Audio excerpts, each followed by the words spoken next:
Hello and welcome back to more Professor Layton in the Unwound Future, where in the last episode we played through the first chapter of the game, and today we're playing through Chapter 2, A Boy Named Luke.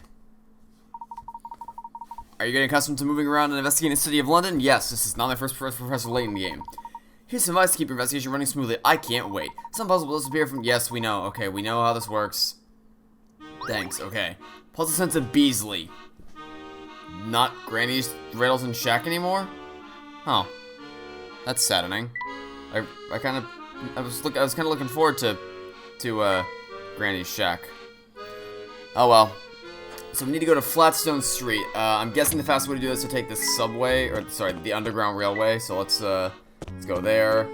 We have to tap this to go where we want to go. Look, if we're to visit the casino, we need to take the railway back to Flatstone Street. Okay, Professor. So to Flatstone Street. Oh wait, travel to the destination. Yes. A big fan of the Underground Railway system. It makes transporting between locations much easier instead of having to flash between a bunch of different locations. Here we are, back at Flatstone Street. Yes, but I don't see anything here that looks like a casino. I think our best bet is to ask a local. Oh look, there's someone we can ask right here, Professor. Kid, you got exactly 5 seconds to stop eyeballing me. 1, 2... I'm very sorry, sir. I gather that didn't go so well. Let's ask someone else, Professor. I can't even look at the man without him snapping at me. And all this time I thought you had a talent for communicating with wild animals. Ha ha. Come on, Professor. It's no fair teasing me now. That guy was scary. Now, don't look so sour. I was just trying to brighten your spirits with a joke. Why don't we find someone less to help us? Such as this man right here. The breeze blowing through town today sure is nice. I couldn't agree more. It's the perfect day to find a nice grassy spot near the Thames, or to go for a walk. And speaking of walks, my husband and I came up with this great puzzle when we were out for a stroll. And I can't wait to solve it. The bridge below has been painted in a black and white checkerboard pattern. Starting at the bottom left arrow, you need to cross the bridge and finish at the upper right arrow. You can move one square at a time, either up, down, left, or right. You can't move diagonally. Now here's the tricky part. How many different routes across are there that touch exactly 4 black squares and 3 white squares? This sounds fun. Okay, so we have to do it in 7 moves, which means it just means we have to do it in 7 moves. Okay, so 1, 2, 3, 4. Okay, so here's one route. So we'll add that to the tally count. I guess the easy way to do it. Okay, so we'll add one to the tally count. I guess another way to do that would be to cut across here, because we still do that. Okay, so that's a total of 2. I mean, I'm gonna speed this up. I don't typically like to do. I typically like to show my full thought process here, but there really isn't anything that I can. Like, there's no thought process here. It's we have to make it across in 7 moves. We have to touch 4. We have to touch 4 black squares and 3 white squares. So I just have to look at the map or look at the bridge and find all the instances in which I can do that. So there's really nothing interesting to watch. It's just gonna be me counting them up. So I'm gonna speed this up, and I'll see you guys once I find all the possible solutions that I can think of.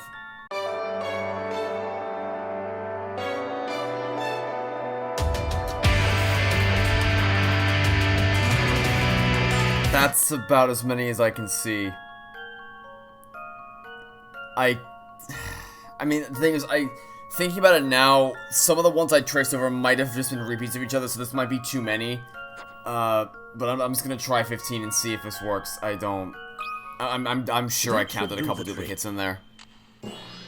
Oh, I got it exactly right. Okay, that was tedious. What do you think, huh? I didn't have any guess. I was just not looking forward to that puzzle at all. I was tedious as all hell. So you got some smarts, nice work. No, I just have a lot of patience, apparently. I used to love walking with my hubby. Back then, he'd come home for dinner every night. Used to? Sadly, those carefree walks ended when we moved here for this new job. He must be working like a dog, because he hardly ever comes home. Okay, gather info on the casino. Okay, so we're on the street, so... okay, so can we go in this direction? Oh, it's this guy again. Do you have any information for us? What do you want from me? Don't hurt me, please. I'm begging you. I don't understand. Why are you so scared of me, sir? You? No, it's your friend there with the big hat. He's looking right at me. Please calm down. I mean you no harm. You must have me confused with someone else. The only thing I want to know is the location of the Gifted Seven Casino. It's around here, is it not? The casino? Oh, I get it. You guys are testing me. You want to see if Hazel's gonna spill the beans. And if I do, you're gonna send me on a one-way vacation nowhere. What are you talking about? Ah! Somebody help me! And there he goes again. Poor fellow. It sounds like he's had a bad run-in with someone who looks like me. He's not the first person to react strangely to your hat. It seems my doppelganger has quite a fearsome reputation. Then maybe it makes sense to take your hat off for the time being, you know, to avoid confusion. Nonsense, Luke. A gentleman can't very well walk around with his head bare now, can he? I guess not. But what's our next move? That girl Becky from the hotel has been quite helpful, so why not we go ask her for directions? Okay. Well, we know where the hotel is. The hotel is right inside here. You... Looking for the Gifted Seven Casino? Yes, we're supposed to meet someone there. Well, before you go, I think you ought to know that that establishment is a family hangout. We appreciate your concern, Becky, but we do really need to get there. I understand. Oh, phew, Granny's asleep again. I don't think she'd be too keen on me directing you to, you know, a hotbed of criminal activity. We don't need to worry about our safety, do we? Not that I'm scared of anything. Good. Bravery is an admirable, if not particularly helpful, character trait. Anyway, you know where Flatstone Street is, right? Yeah, we just came from there. It's head straight north from the plaza in front of the station. You'll see the casino eventually. Aha, I had a feeling it was somewhere around there. You did? What tipped you off? When we passed by the station last, one of the family's goons was posted outside the path north. I thought there was something fishy about it, but I couldn't get past him to see what was up there. Well, that probably won't be a problem for you this time. Those goons move around from post to post pretty often. Good to know. Yeah, those goons aren't the brightest bunch. Anyway, go check for yourself. I bet you anything the path is open now. Uh-oh. Becky, these are our guests. I'm sure they have better things to do than listen to you blather at them. No need to worry there, Margaret. Becky was just giving us directions to our next destination. Oh, is that so? Well, as long as she's being helpful. Alright then, we revisit Lost Flatstone Street. Sure thing. Bird? Why is there... Okay. Look at that bird in the sky over there, Professor. What beautiful plumage. That's no common bird, Luke. That's a parrot. How do you suppose it got here? Let's ask him. Hey, Mr. Parrot. Where did you come from? Oh, I think you may have been a bit too eager there, my boy. You scared him off. Aw, I'm just trying to be friendly. Okay. I'm expecting that parrot to have a payoff later in the game now, so I hope to God it does. Look, the fellow who was standing the guard here is gone. It seems Becky's guess was right on the money. Let's keep moving on. Alright then.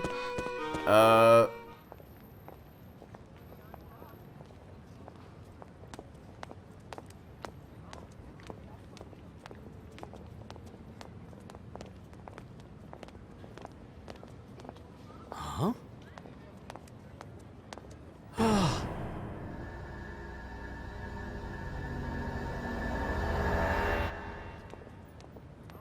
Yeah. Oh.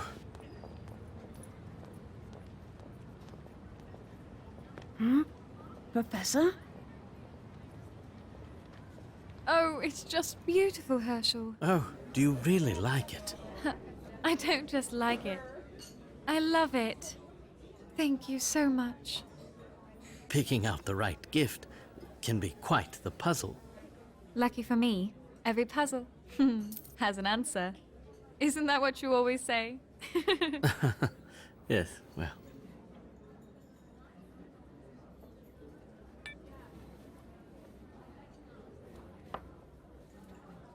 I've been thinking, Go on. if I were to get the teaching job, then we... Well, I'm listening, Herschel. oh, I'll tell you later. Come on now. Tell me more about these plans of yours. No, it was nothing. Now let's eat before our food gets cold. Hey, no fair changing the subject. What are you talking about? I did nothing of the sort. You most certainly did. Huh. Interesting. I'm actually really intrigued by this story. Like, I was interested in the first game because the first game felt like an Indiana Jones style Find the Golden Apple adventure, but I was never super invested in it, especially given how it concluded. Diabolical Box was more interesting because it was, you know, that was another Indiana Jones style adventure, going all over the place. but again, not super invested. But this game feels a lot more personal than the first two, because it directly involves Layton, Luke, and a future where everything's gone to hell. This game is actually really, like, I'm actually genuinely invested in this storyline. So, I can't wait to see how this continues. So I guess I guess my theory of future Layton being evil got thrown out the window. Professor? Professor, something the matter? You look dazed. I'm fine, Luke. I seem to be playing tricks on me. Does this have something to do with that lady who just walked by? It's probably nothing. She just reminded me of someone I knew a long time ago. Okay. Head to the casino. Do we have to talk to you to get past? Okay, let's talk to you then. And just where do you two think you're going? We're on our way to meet someone at the Gilded Seven Casino. I see. Going to the casino to meet up with someone. Yes, that's not suspicious at all. Professor, I think this guy's trying to intimidate us. Quite a bit all I was spring boy. I'm right here, you know. Oops. Sorry? Excellent. Since you've owned up to your rudeness, all's forgiven. That's a good boy.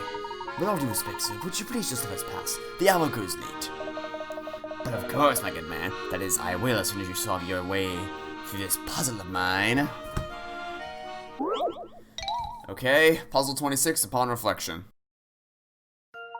All three shapes here were created by rotating and shifting the same capital letter in front of a mirror. So, what letter is it? Okay, well, if it's in front of a mirror, then what we see here is going to be half of what it actually is. So if we divide it all down the middle, okay, so it's got a rounded top. It's P. It's letter P, because we have this part right here. This could be an F, but then you realize that there's a rounded part right here, which means that it has to be closed like that, and it could be a B. Except that it's not, because it has the long part down here, so it's the letter P, easily. Let's see if I've got this right. Well, that's settled. Nicely done. Well done, you've proven yourself to me, so I will provide you with a valuable but cryptic warning. Danger lurks about that hat of yours. You best watch yourself around here. Why is everyone so fixated on my hat? Do you know someone else with a hat like mine? That's the other thing I noticed, is that Layton wasn't wearing his hat anymore. So it's not... Because my theory is that the reason why people were afraid of Layton and his hat is because future Layton took over the world or whatever, which would explain why future Luke couldn't just go to future Layton for help. That's clearly not the case, because future Layton's enjoying a lovely time with whoever that woman was. But he wasn't wearing his hat anymore, which is bizarre. So that'd be like seeing Indiana Jones wearing a baseball cap instead of his fedora. It just wouldn't work. You got a Coco sticker from Picture Book 2. Anyway, let's now head down towards the casino. Well, there it is. Wow, that's a casino.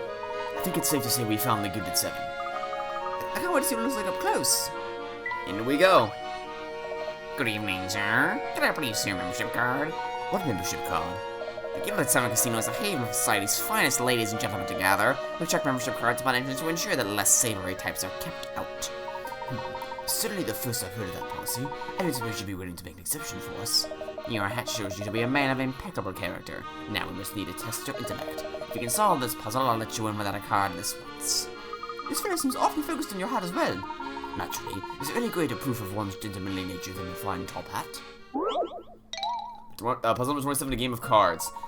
This is a photograph of two gentlemen playing a game of cards. Everybody who sees this photograph points to the same thing and says something like, someone has no idea what he's doing. Circle the part of the photograph these people are referring to. Well, my gut instinct was to say that this guy's showing his cards to the guy behind him, but this guy's not playing. It's just these two right here.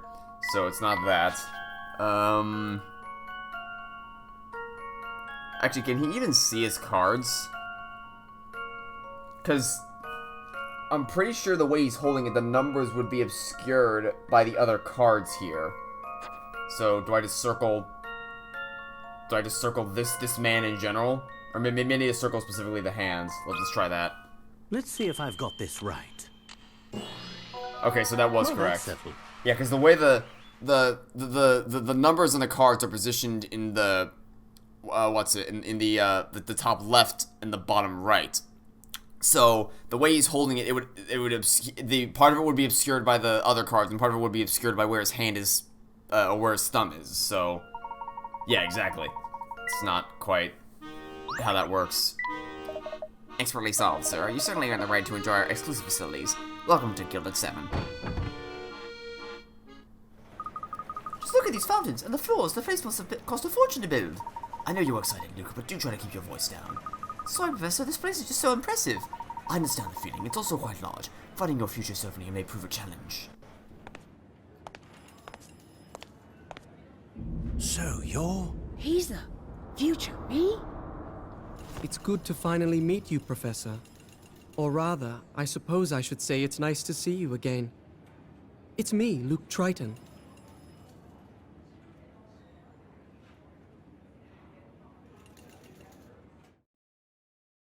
Hello, Luke. Hi, Professor. Oh, you're talking to him. This is going to take some getting used to. I can't believe how small I used to be. I'm not that small. So tell me, why exactly did you go through such pains to bring us here? I'll be happy to tell you in just a moment, but before that, I'd just like to verify that I'm dealing with the real Professor Layton here. Who else would I be? Allow me to explain. In my London, it's rare to find someone who doesn't know the name Herschel Layton. In fact, many imposters have come forth recently claiming to be him. Are you saying you think the Professor is a fraud?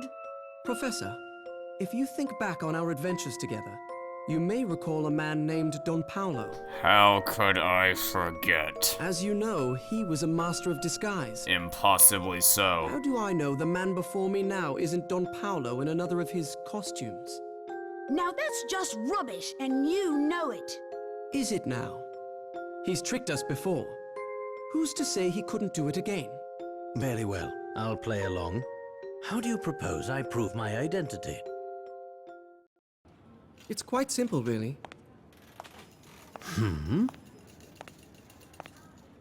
Professor, I challenge you to a battle of wits.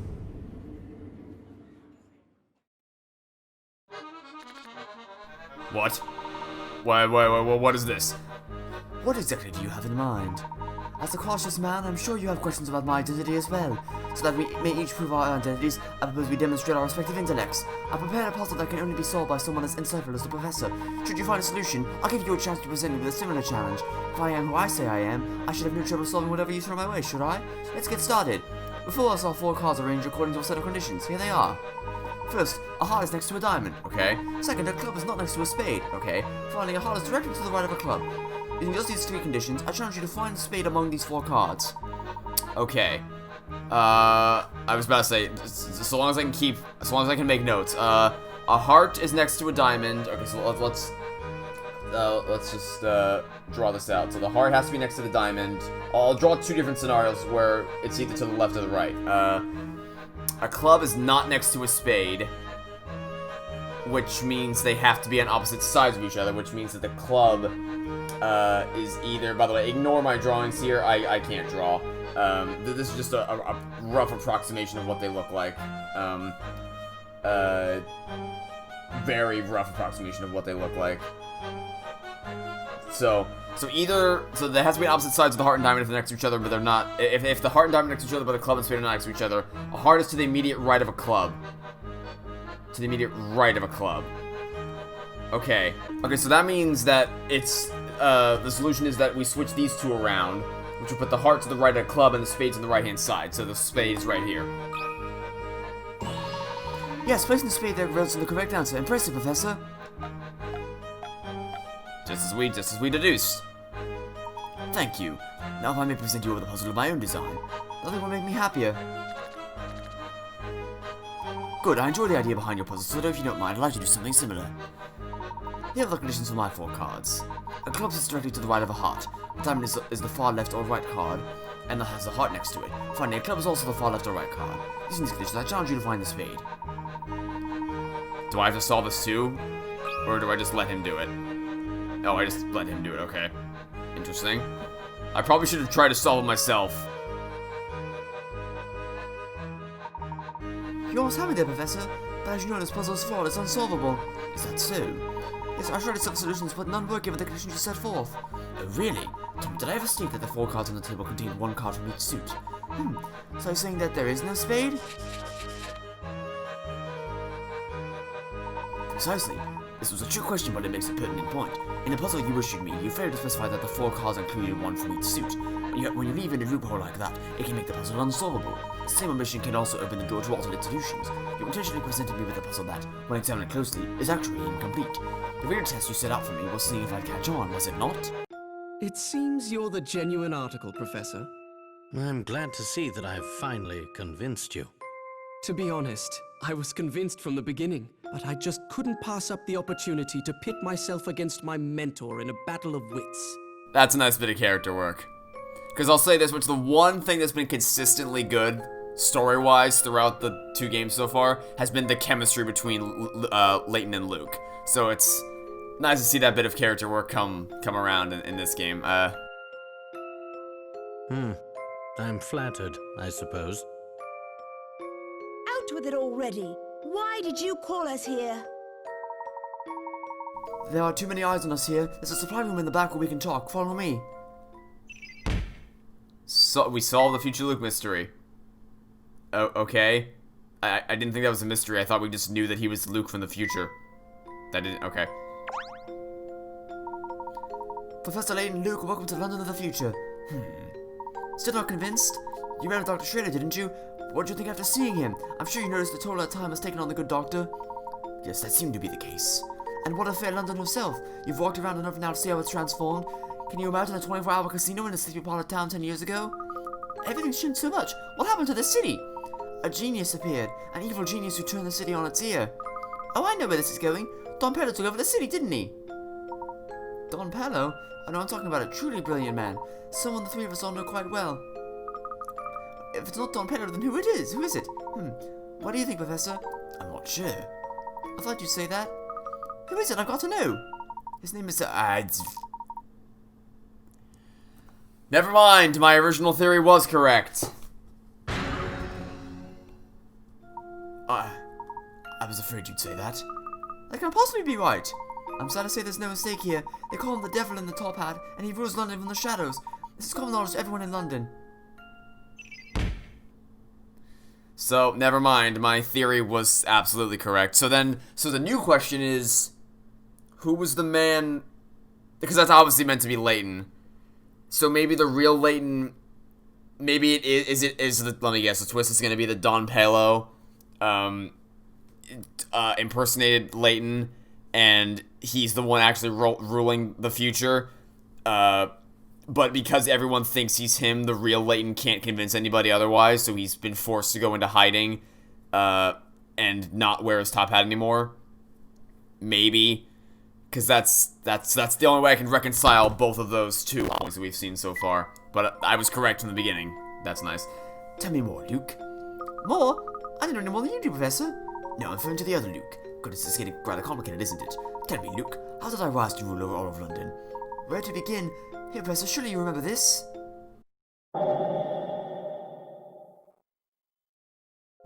Of course! This is an article about the accident that happened just the other day. Aha! Yes, to you two, I suppose it was just the other day. However, here it's been a full 10 years since that fateful day. Whoa! It was a dark period for London. You see, the Prime Minister vanished, leaving Parliament in utter chaos. Everyone in Parliament is in a state of panic. In our time, I mean. Professor, you yourself witnessed the accident that changed London forever. The demonstration was a total failure. Yes, but the Prime Minister and that scientist. You mean Dr. Stungun? Yes, that's right. Several people, including those two, disappeared in the blast. It seems likely the force of the explosion killed them. Didn't the people say that a few of Dr. Stungun's assistants vanished in the blast as well? That's a story in the papers, but what would you say if I told you Stungun was still alive? I'd say it's impossible. And then you'd be wrong. Dr. Stungun escaped the blast, but decided to go into hiding to overfall from the experiment. Where the man was responsible for the loss of our national leader. Just before a place to lay low, the doctor was given shelter from an unlucky person. You, Professor. Me? Why would I aid a man responsible for this pandemonium? My question exactly.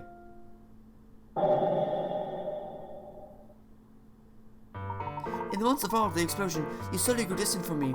For long, you began fraternizing with key figures of the criminal underworld. The Professor? Never! Don't be so sure. Time has a way of changing people, Luke. It was clear that something about Stungun's research captivated you, Professor. You couldn't stop talking about time travel. You seemed possessed by the idea of changing the past. Changing the past? Dr. Stungun was very interested in continuing his research, but he needed financial backing to do it. So you used your superior intellect to assume control of London's underworld. No way! Of course, there were those who tried to stop you, but no one was a match for your smarts. Before long, you were raking in the pounds of all sorts of dirty business. With all the funding he needed, it wasn't long before Stungun completing his work. Completed it, you say? That's right. He built the time machine in the Midland Road clock shop. I suppose completed is an odd choice of words, as the machine is far from complete. How so? It's not that will use to select their destination, nor where they will reappear in the flow of time. It simply opens a hole of sorts in between two areas of time. You mean like a wormhole? Precisely, and by sheer chance, we should open a wormhole in the clock shop that spans the 10 years between our two times. That gives us the ability to move back and forth between your present and mine. So you used the wormhole to get the message to us and to bring us here. But one thing is bothering me. This wormhole was obviously very important to my future self. Surely the Layton of this era must keep a close eye on the place. How did you gain access to it? I'll get to that, but right now there's more pressing business I'd like to attend to. Go on then, tell us why you called us here. Always one step ahead of me. You haven't lost your touch, Professor. I wish to enlist your help in stopping the future Herschel Layton. You want me to stop myself? Even as we speak, the future Layton is racing to complete a fully operational time machine. He's been ducking back into the past to gather every bright scientist working in time travel. But why bother going back through time to find scientists? There must be plenty here. Actually, many of the experts in the field were lost when Stungun's demonstration went awry. Therefore, Layton had no choice but to travel back to before the blast order to gather talent. Things are bad already, but if Layton manages to build a broken time machine, there's no telling what could happen. Someone has to stop him from completing his scheme, but the only person up to the challenge is me. That is what you were going to say, isn't it? Exactly. We have to fight fire with fire. No one else stands a chance against him. But how? I'm unfamiliar with my current surroundings, and I have no clue where to find the man. That's one obstacle we'll have to overcome together. Layton's actions are shrouded in secrecy. But his base of operations is well known. We can start our search for him there. You mean his casino isn't the future professor's headquarters? No, his facility is just one of the many ways he makes money. His actual headquarters is in the heart of Chinatown. Let's visit the place and see if we can learn something more. Just so you know, Luke, there's still quite a bit that I find dubious about the situation. Much is still unclear, but the only way to get to the bottom of this is to meet the man claiming to be me. Somehow I figured my brief explanation wouldn't be enough to convince you, Professor.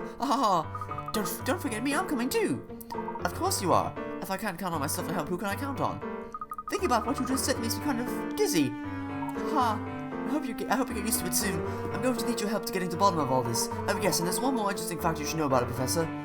Yes. There's no record of a scientist matching Dr. Stungun's name and description. The name's a fake. Really now? Whoever he was, he made an effort to hide his real identity from the people at the demonstration. Now that you mention it, few people at the demonstration seem to know the man. What would motivate Stungun to use a false name? Just what was he planning? Another interesting question we'll hopefully answer along the way. It doesn't make any sense. Was he Don Pello pretending to be him all along, and then he switched his identity to Layton, since they were never seen together in the same room? They used each other to... Layton and Stungun, after that incident, were never seen together, so maybe he impersonated Stungun and then switched to impersonating Layton to discredit his name. What do you think, Professor? We can talk more as we go. For now, we need to head back to Flatstone Street. Okay. God, the mysteries are just piling up. Alright, to Flatstone Street we go. Out the door. Oh, there you are, boss! Oh, Oi, what are you doing wearing the boss's getup? Is your idea of a joke? no, not at all. Come to think of it, I don't think I've seen any of you round here before. Yes, well, we don't often get a chance to visit this fine establishment of yours. Dunno about that, but I'm gonna need you to come with me for some questioning. This way, you three. Professor, run away while you can! Oh no! Quickly, you two, this way. Don't let him escape! You hear? Don't let him escape! What? Machine guns? Well, this took a turn. Jesus Christ! What? Is it opening fire on a crowd of people? We're surrounded, Professor! Calm yourself, Luke. I have a plan. Wait! Where are you going?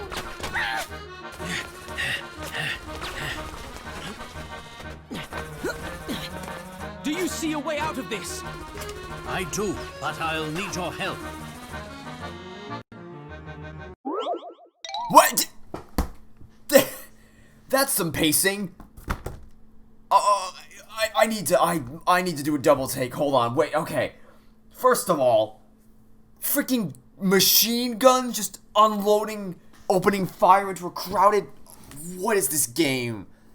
This took a dark turn. Jesus Christ. Okay, so then there's that, and then we move on from there. We jump straight into a puzzle. I don't think this is the time to be solving puzzles, guys. Build a machine gun from the parts of the disabled slot machine and help you future Luke and Layton fight back. Oh. Great. We're summoning our Phineas and Ferb abilities. Again, from the first game. Fantastic. Okay. So we have to... You must use all the pieces without any of them overlapping. Now hurry. Do I have to rotate them again? Oh no. Not these controls. Okay, well I can say with confidence this goes... Oh my god, stop rotating! That this goes here. Because that's a perfect fit for that shape. This probably goes up here, because it's, again, perfect fit for the shape, like... Oh, never mind, that's not quite as perfect of a fit as I thought it was going to be. Okay, I guess it kind of is. It's close enough. We'll leave it there for now. So now we just need to find... Actually, yeah, because this will fit in perfectly right there. Okay, yeah, that's definitely it then. Okay, so then now we need to find a place. This probably connects to the back, like that, because it fills in the gap right.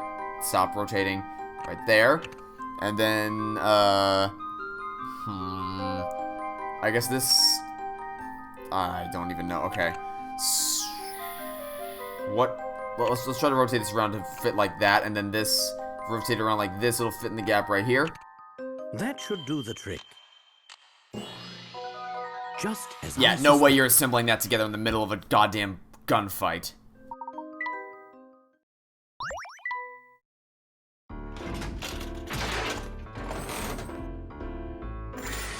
What? You're gonna You're firing coins?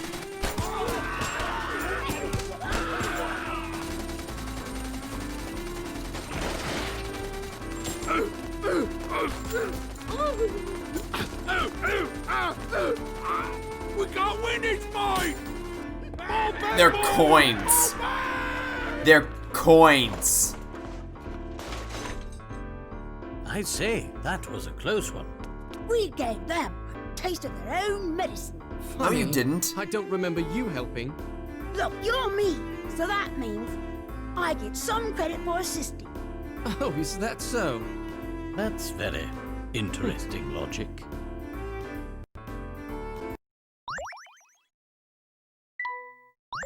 Okay, that sequence was...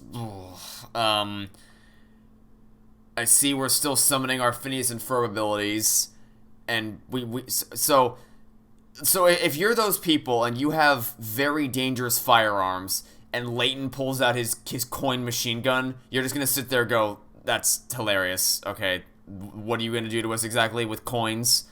Like that, I okay, sure thing, game.